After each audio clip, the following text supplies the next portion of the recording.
Hi everyone, Ethan is here. Thank you for joining us today for another video of the 3D printing experts. On our last videos, I've shown you the OpenRC car project that made by Daniel Noree. So I talked with Daniel Noree and he was agreed to make a great interview about 3D printing and about his project. So let's get started.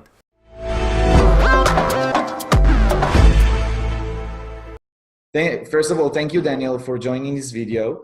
Today we are going to talk with Daniel. I don't know if you saw our last video. Maybe Daniel, you can share about a little bit about yourself. Go ahead. Sure. I'm, in short, a 3D printing enthusiast from Sweden. And I started my 3D printing career, if you like, by focusing on 3D printed RC projects. That's kind of where I found my niche. And that's what I've been working the hardest on. But really anything in life that, you look around and anything you see, I usually try to see 3D printing capabilities, what I can do better. Awesome. So what makes you so passionate about the RC cars?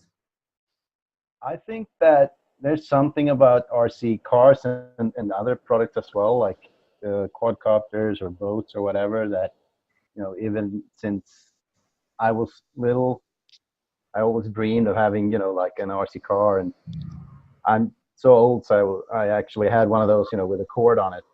You can go forward or backwards and turn while you're going backwards. And as a kid, you could always dream of, being able to not make your own RC car, because that was so far-fetched and unreal. That would never happen, right? So, but there's something intriguing about RC cars and a lot of fun. I mean, probably lots of kids played around racing with tiny RC cars when they were small, and the grown-ups as well. So.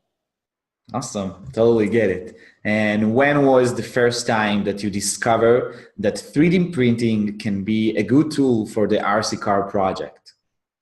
It was actually when I got my first 3D printer, a MakerBot Thingomatic, back in 2011.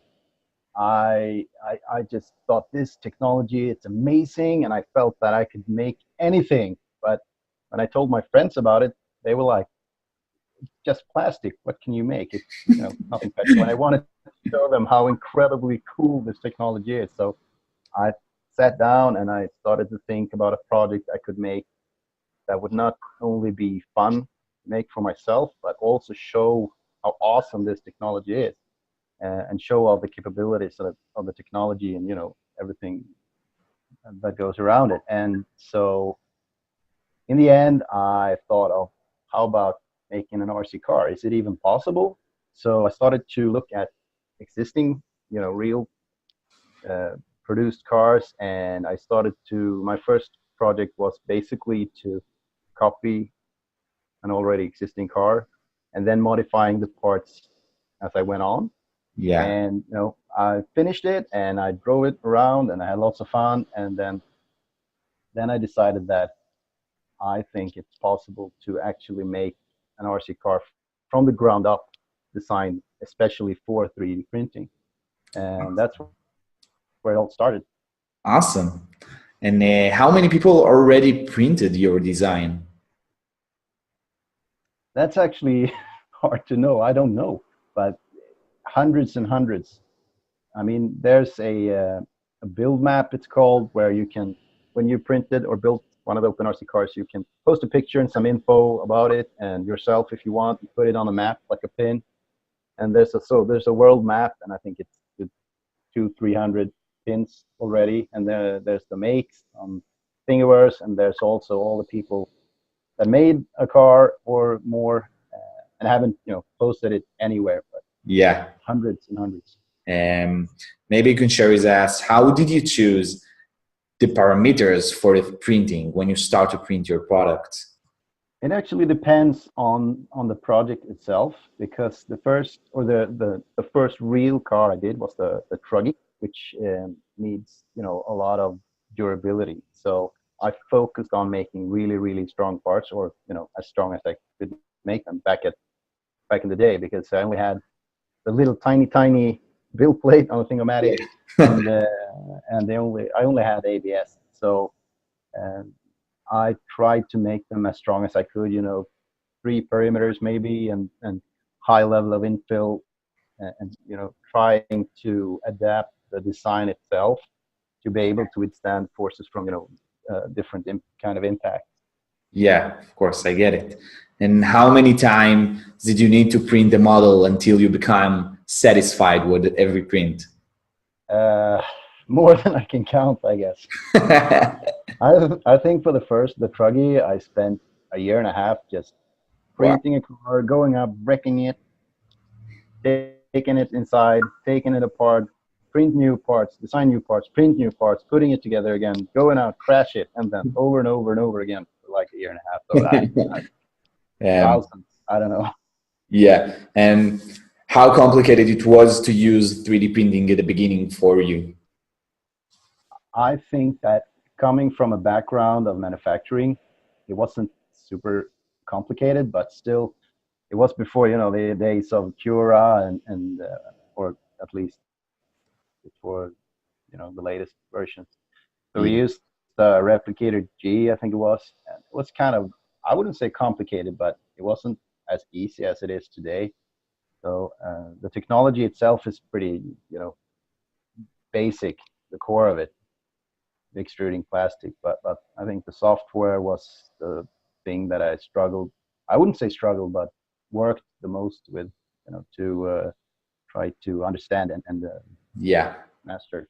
Yeah. And would it be awesome if there is a software that just can do all of this automatically? Exactly. You know, that's What if exactly someone what could come we're, up with something like that? yeah, that's what we are aiming to with the Princess software. I totally get it. I totally get it.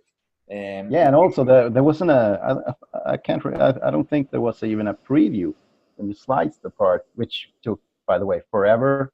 Like yeah, doing, you know, the little benchy would take an hour at least, and you yeah. didn't even get a preview. So it's like you slice it and you put it in the printer and just hope for the best.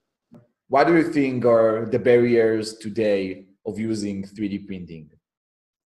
I think based on the talks I've had with customers for work is maybe the basic knowledge of how the technology works, because you still have to have some knowledge about, you know, the mechanics of it all and how to clean a clogged nozzle or whatever. And people are expecting it to just work. That's what I constantly hear all the time. We just want a printer. It's Yeah, just going to work. We don't want to mess with it. We don't want to yeah, work. We just want to press play. It's yeah. supposed to work. We said, you know, I'm all the time saying instead of being plug and play, it's a plug and pray. Yeah, exactly. So I usually say that if you want a perfect, you know, solution that always only works, you're going to be disappointed because you have to have some level of knowledge of how the technology works. But I think we're getting closer to a more plug and play solution, you know, each year. How can you describe your first time experience with the 3D printer itself? So I bought this Thingomatic, and I got, it was a kit, and I got it. I opened the box and it was like thousands of screws and nuts and parts, and I was just, you know, this is impossible. I'm never going to be able to put this together. And I called my dad over. He helped me out, and we built it over a weekend. You know, with the expectations people have today when getting a printer, I was just, you know, plastic was coming out of the nozzle, not even printing something, just, you know, loading plastic. I was like, hallelujah, it's working. So that was just, we did it. It's working. We didn't even have to print anything. But eventually, I printed something like a, you know, a calibration cube or something, Yeah. and went on from there. But that was amazing. Just, you know, it works. Extrusion. Yeah. Awesome. Awesome. That's a great answer for first introduced with this technology. Yeah. But still, it was, you know, I've, as I had been in manufacturing for many, many years before, and I've seen 3D printers, but they were extremely expensive, and you know, the industrial printers still are, Yeah. and they were so, you know, out of reach for me. And suddenly a coworker of mine tells me you can buy one for like $1,000. Yeah. I immediately went to the website and ordered one. like within an hour, because Yeah, that was totally get something I it. dreamed about for so long. And being able to make something, like an idea you have, and I could, before that, I could, make it in Yeah. and design it in CAD or whatever, but Mhm. not get the physical part of it. So that was amazing. I was blown away for sure. The Yeah. quality sucked, but it was still amazing. Yeah. So what it was your first print and what is your favorite print today? I think my first print was a Hello Kitty sign for my daughter, one of those Really? Hello Kitty things. And my favorite print, that's hard. Maybe I should say Benchy because I designed it, but Yeah, I think everybody say one of Benji. the coolest thing I did was a couple of years back. We bought a new. It was just like the day before Christmas. Our washing machine had broke. We got a almost new one from a friend, and we was just about to install it. We had tons of laundry. And the day before Christmas, everything is closed, and there was a gasket missing. So I Yeah. couldn't, it was there. It was so close, but I couldn't, install it. And my dad, he was like, "Can't you just print the gasket?" I was like, Yeah. "No, or can I?" So so we did, and we had used that gasket just until recently when we moved. Then I replaced it with a new one, but it worked great. That was really cool. Super duper simple thing, but really really cool. Yeah. And what are the recommendations for you for someone who wants to 3D print your RC, the OpenRC project today? What is the best recommendations for you? I think download the files and check out the instructions. But I think something really good is to join the community on either Facebook or Google Plus. I think today probably Facebook is the best, Yeah. more alive group, and ask questions. Any questions are welcome. Nothing is off limits as long as it's Yeah. related to the OpenRC project. And there's also a Q&A page on my website with Mhm. the most usual questions. Yeah. But don't be afraid to ask questions. We're here, and all the other members of the community are here to help and answer questions. And also, there's a great deal of modding and modifications and upgrades being done by the community as well. So it's not just about asking questions. It's about getting inspired by others as well. I think. Yeah, awesome. So first of all, thank you for making this an interview and making this Thanks. awesome project. Thanks for having me. Yeah, it was great, and I think we have a good time, and we have a lot of things that the community have to know to get better to know you in person, which is awesome. Awesome. Thank you. And thank you very much for coming and supporting the community. And that's it. See you guys in the next video.